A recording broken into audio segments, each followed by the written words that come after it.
Arthur Gaunt had spent his whole life as a slave to curiosity.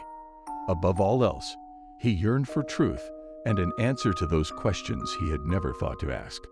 No matter where or when, a nameless force pulled him towards an unnameable place, some origin point where the most fundamental knowledge lay waiting for his discovery. But despite his efforts, the truth always eluded him. It should come as no surprise that Arthur pursued a career in criminal investigation. While specializing in missing persons, he closed 98% of his cases. By his colleagues' standards, Arthur was very good at his job. But that pesky 2% bothered him to no end.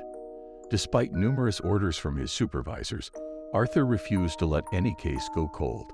His supervisors could look past his obsessive behavior, but not his disobedience.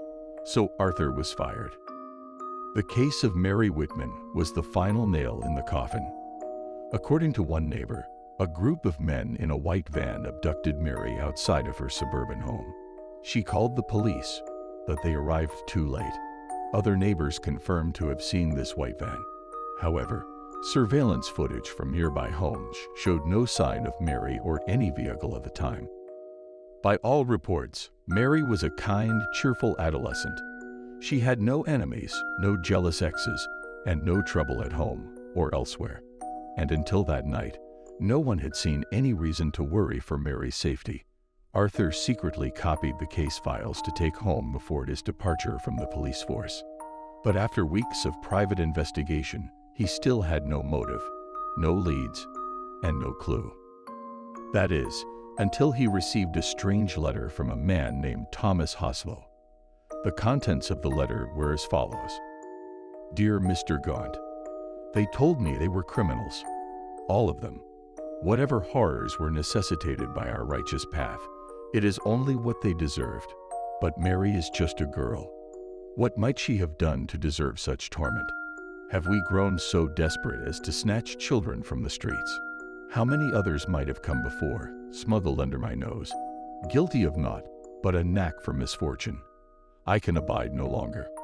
All my life, and long it has been, I dedicated myself to the careful protection of one greater truth.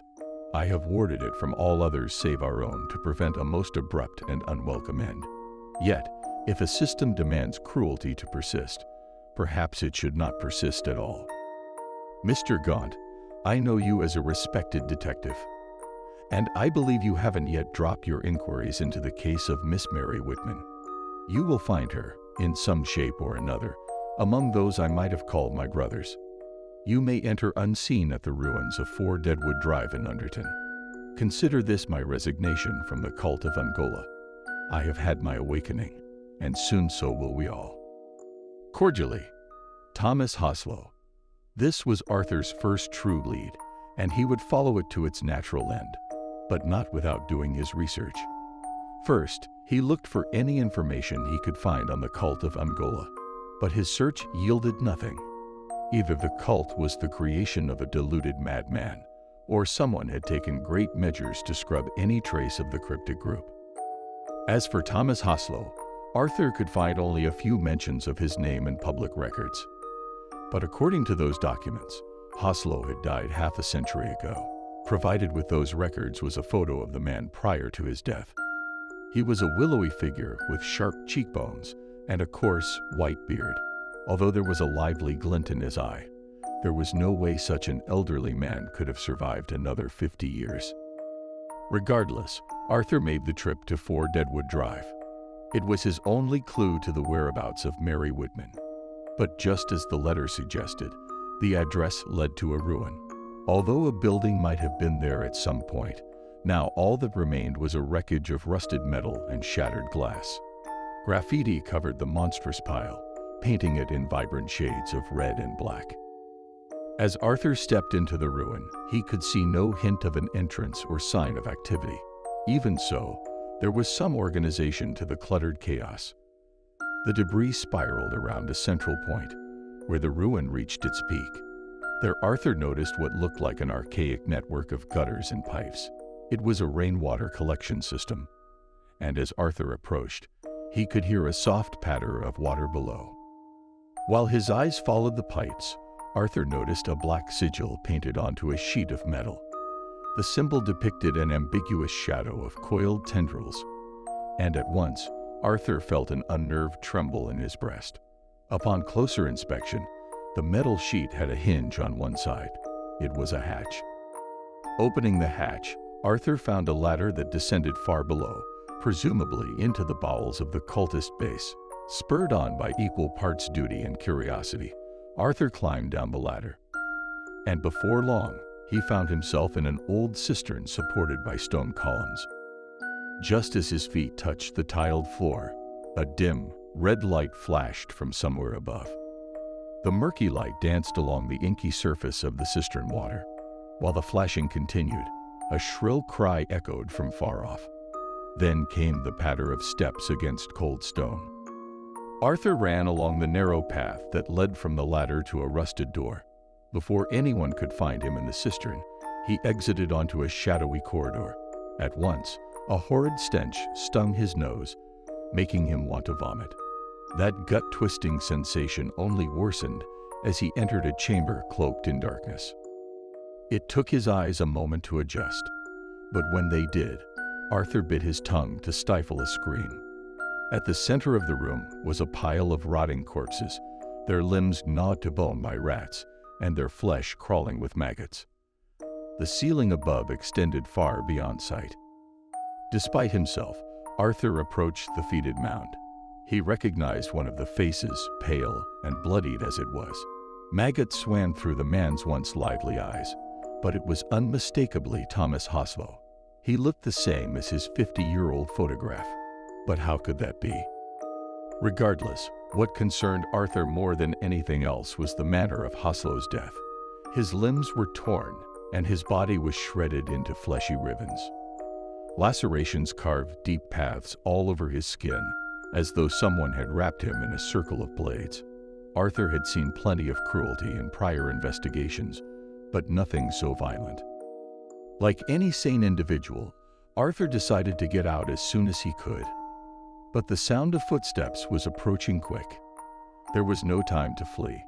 He scanned the room briefly, but there was only one place to hide. Having buried himself among the heap of gore, Arthur waited and listened. Two men marched past the room and into the cistern.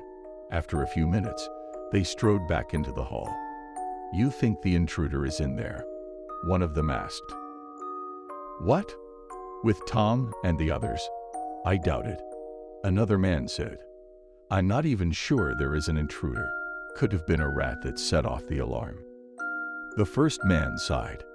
"Are we just going to leave Tom in there? He was one of our own. He was a traitor.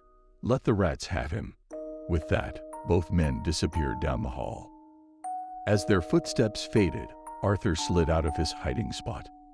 Dark, coagulated blood stained his clothes, and maggots wriggled in his hair. He wanted to retch and scream, but he had to get out. He ran for the cistern, but the door was locked. He looked at his phone, but there was no service.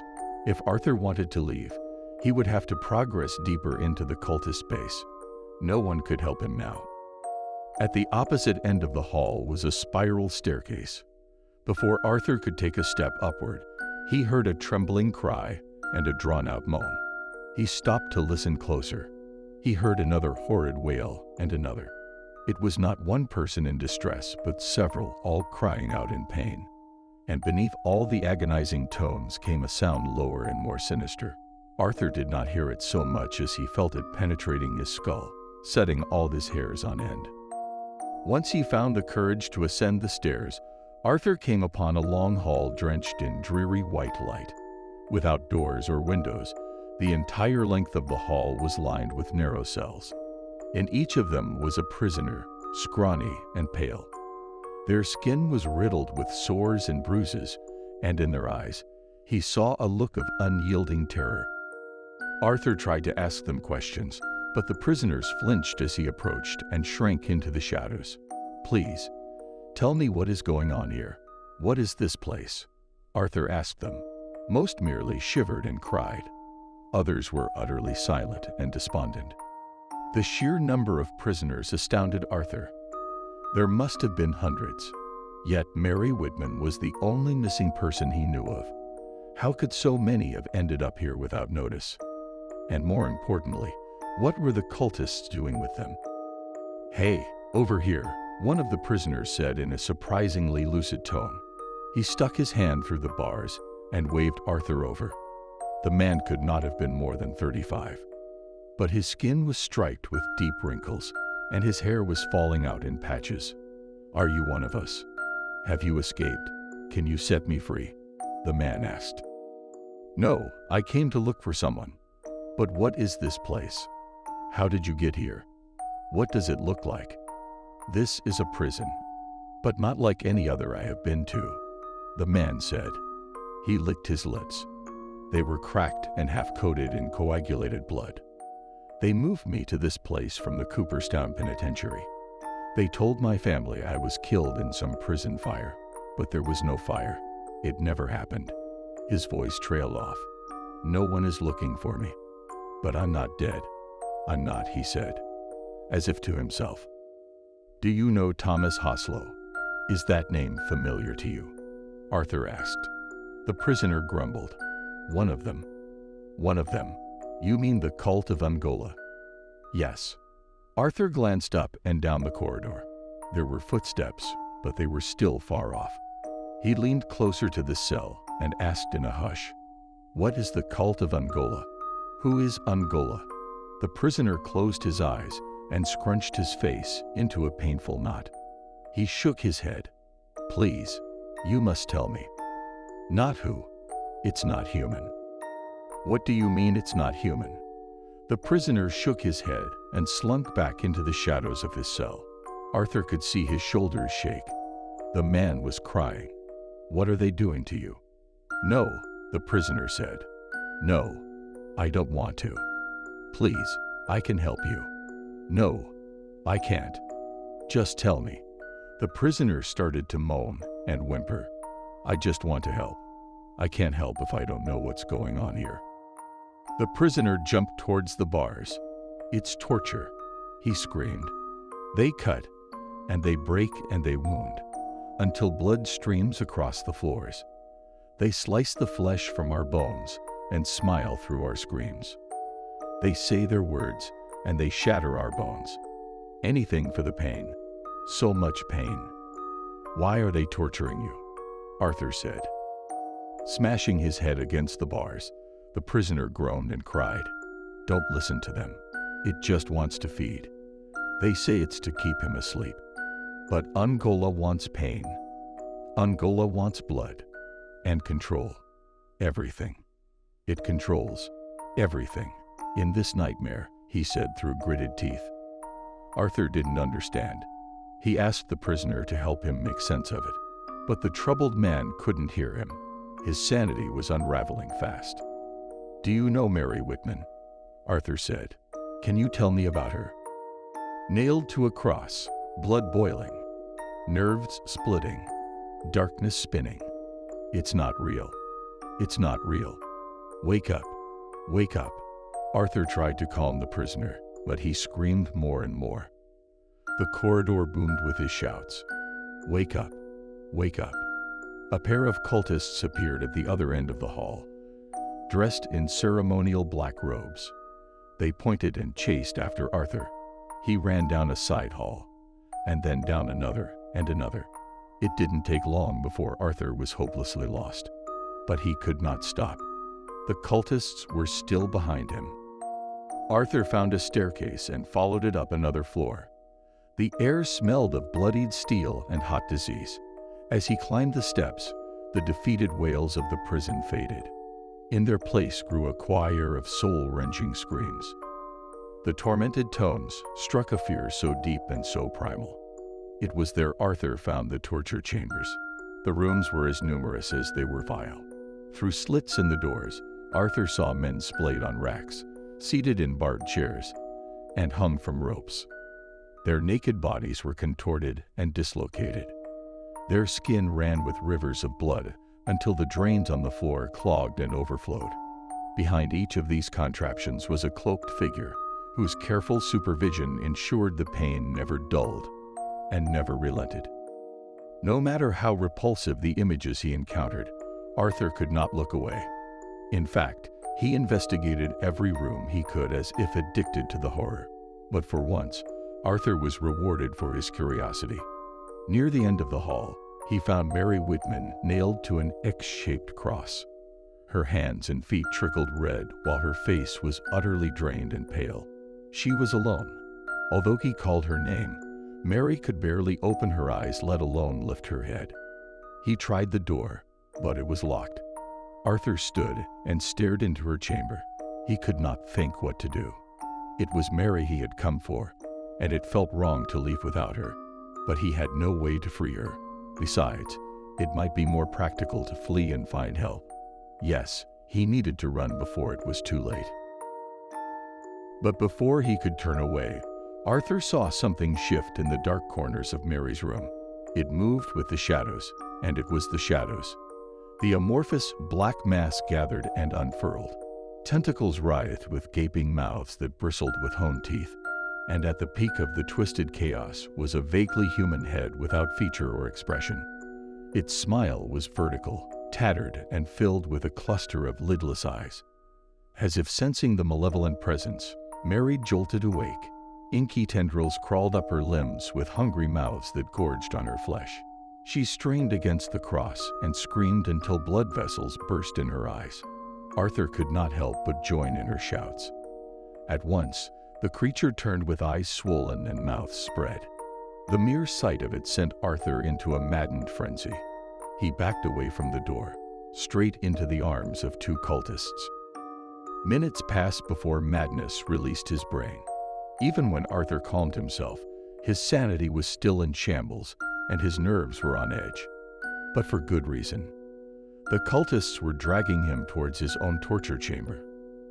The door at the end of the hall was already open for him. He saw a stone slab and a tray glittering with sharpened tools. He tried his best to resist, but his legs were as good as jelly. "Why are you torturing people?" Arthur asked. "What was that thing in there?" The cultists snickered. "You must have seen our god," Angola said one. "Consider it an honor," said the other. The cultists threw him on the stone slab and shut the door behind them. "What do you want?" Arthur asked as they bound his arms and legs. This time, they did not answer. Instead, the cultists selected blades from the tray and plunged them into Arthur's flesh. Pain erupted across his body like a roiling fire, but he did not beg them to stop or ask for reprieve. He only asked, "Why?" The cultists paused with their blades still lodged in his body. "To keep the god asleep," they said. "Which god?" "Angola." They smirked. "You have no idea what you stumbled into." With that, they continued the torture. The blades twisted and dug into his flesh. Blood ran through his fingers and pattered on the floor. All the while, Arthur screamed for answers. More than anything else, even an end to his suffering, he wanted to understand. Suddenly, the door opened, and a gentleman in a black suit strode forward. At once, the cultists stopped the torture and returned their blades to the tray. "Lord Unger," they said with a bow. Arthur glanced up from the slab, and the Lord stared down at him. There was something unsettling about his features. Eyes too big, mouth too wide, figure too fluid. He appeared like a poor copy of a person rather than a genuine human himself. And yet there was something incredibly common about the man's appearance. His expression was one Arthur had seen 1,000 times before. "Leave us," Unger said in a chilling tone. The cultists obeyed without hesitation. Once they had gone, Unger crossed his arms and smiled. "It is a pleasure to meet you, Arthur Gaunt." "How do you know my name?" Lord Unger circled around the stone slab, never once taking his eyes off Arthur. "I know many things," he said with a lopsided smile. "And who are you?" Arthur asked. Lord Warren Unger, a fleeting ray of light reflected off his gaze. His eyes were flat and iron gray. "I am Angola's chosen emissary. I alone communicate with our deity." A shiver ran through Arthur's spine. "I've seen your deity and the horrors it demands. I cannot understand why you would worship such a being." Lord Unger's crooked smile turned into a sneer. But if Arthur's comments insulted him, he did not say so. Instead, he crouched beside Arthur and ran a finger through his streaming blood. He rubbed it between his fingers and tested its bouquet with a deep sniff. Though you may not realize it, there is power in blood. The power to prolong, for example. Lord Unger rose to his full height and glared down at Arthur. "You have no idea how old we are. By Ungola's power, we are virtually immortal." "Is that why you do it?" Arthur said. "No. Ours is a higher purpose." "What is it?" "Your followers said it was to keep a god asleep." "What did they mean?" Unger's lips spread into a wormy smile. With careful fingers, he unbound Arthur's arms and legs. Then he stepped back from the slab and exited through the door. Just as he crossed the threshold, he instructed Arthur to follow. Arthur struggled to his feet and joined Unger in the hall. "Do I have a choice?" he said. "There is always a choice. Run if you'd like. My men will leave you be if I ask it of them." Lord Unger spoke with his back to Arthur. Not once did he turn or even glance in his direction. He already knew what Arthur would do. Together, they walked down the dusky corridor, where the prisoners still wailed in agony. Unger was utterly deaf to the sounds. He walked with his hands clasped behind his back and his head held high. Nonetheless, he saved his monologue for after they spiraled deeper into the base, where the screams of the tortured would not interrupt his speech. Having climbed 3 flights of stairs, they came upon yet another dingy, windowless hall. Lord Unger cleared his throat and began. "You asked me about a sleeping god. I am afraid we do not speak his name, and by our design it will be lost to history. Yet there is one fundamental truth I will impart on you." He straightened his suit jacket and fixed one flat eye on Arthur. "The universe in its entirety, including you, me, and the nebulous void beyond, is but the dream of a god that exists beyond our own realm of time and space. For eons, this being has rested in a sleep so long and deep that it is almost akin to death." Arthur laughed an empty laugh. "You cannot possibly know that," he said. Even so, the Lord's knowledge settled in his mind with such ease and satisfaction. It was as though it had always belonged there.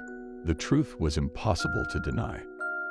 In the dusty haze of Genesis, there emerged another god, he who rules from the shadows, our Lord Ungola. Perceiving the reality of existence, Ungola has ever endeavored to keep the god asleep. For if this god were to wake, all of us would cease to be. Lord Unger raised his hands and gestured to their surroundings. "That is why we do what we do. Ungola uses the power in blood to keep his sleep eternal." "Interesting," Arthur said with a pant. His aching wounds made it hard to walk, but he pushed forward nonetheless. "A prisoner told me the last part is a lie. Ungola just wants pain and blood." Lord Unger stopped. "Which prisoner told you that?" Arthur shrugged. "He never gave me his name." Unger forced a smile and continued on his way. They turned down another corridor. Its features were as bland and depressing as the rest of the building. But something felt different, familiar even. A stubborn, throbbing started in Arthur's heart, and his palms began to sweat. "If Ungola is so powerful," Arthur said, as he studied the corridor with suspicion, "then why does he need a cult? Can't he do everything himself?" "Think of my worshippers more as guard dogs," Unger answered. "Your worshippers?" Ignoring the question, Lord Unger entered a room that must have been his office. Moody, fluorescent lights illuminated a mahogany desk where Unger's papers rested in neat stacks. Opposite the desk was a spotless couch of burgundy velvet. Above it hung an abstract painting with provocative splashes of red and black. Layered one atop another, the splotches of color formed an ominous mass that appeared to reach outside the canvas. Arthur looked at Unger's office with a panicked disbelief. As soon as he set foot in the room, he was struck with an overwhelming sensation of déjà vu. Everything from the grain of the floorboards to the thickness of the air tickled a memory from long ago. He had been there before. Why does this all feel familiar? Arthur asked, both to himself and to Unger. Why do I know this place? But Unger ignored his questions. He delighted in Arthur's confusion and the sound of his own voice. The god is asleep, and so he shall remain for eternity. Yet, he yearns to awake. His subconscious is searching for the truth even if it doesn't understand why. Searching how? Arthur asked. He could barely hear his own words over the pounding of his heart. But he had heard enough from Unger to wonder what he was getting at. As with anyone else, a dream ceases when the dreamer sees it for what it is and recognizes it as his own. Arthur knew there was more Unger wasn't telling him. The cult leader enjoyed speaking in a roundabout manner, but their discussion was circling around the truth. Sooner or later it would all unravel. Lord Unger approached an ebony door with a tarnished silver knob. He invited Arthur to open it. Although he could not say what lurked behind the door, Arthur was certain he should fear it. Some forgotten horror lay in wait, and he could feel the terror sinking into his bones. Why are you stopping? I have more to share with you, Unger said. Arthur looked back the way they had come. It was not too late to turn around. Unger guessed his thoughts and smiled. Would you like to return home? Would you drop your investigation and forget everything you have seen and learned? Could you? Or shall we pull more on that fateful thread and indulge your most fundamental curiosities? As Unger had said, there is always a choice. But in truth, there was only ever one choice Arthur could make. Compelled by that nameless force, he had arrived at this unnameable place. Any sense of volition was merely an illusion. Arthur shuffled through the ebony door and found himself in a room of utter blackness. Not even the light of Unger's office penetrated the dim interior. It's so dark, Arthur said. He was scared to venture any farther into the unknown. There is a light if you wish, Unger said. He shut and locked the door, sealing them inside the abysmal chamber. Then came the click of a light switch and the flicker of a lamp hanging overhead. Although shadows still clung to the walls of the room, the center was fully illuminated. There Arthur saw a pit roughly 10 feet in diameter. He poked his head over the edge and saw a pile of bodies several stories below. It was the same pile Arthur had seen when he entered the base. This is where Thomas Haslov had died. Why? Why did you bring me here? Arthur stuttered. Oh, Mr. Gaunt, Unger said, I do enjoy our talks. But you did not think I would let you live. Why? You could have just killed me on the slab, or let your men torture me. That is but a simple pleasure, but your appearance is a special occasion. He stepped back into the shadow so only his twisted smile was visible. Have you not always hungered for the truth?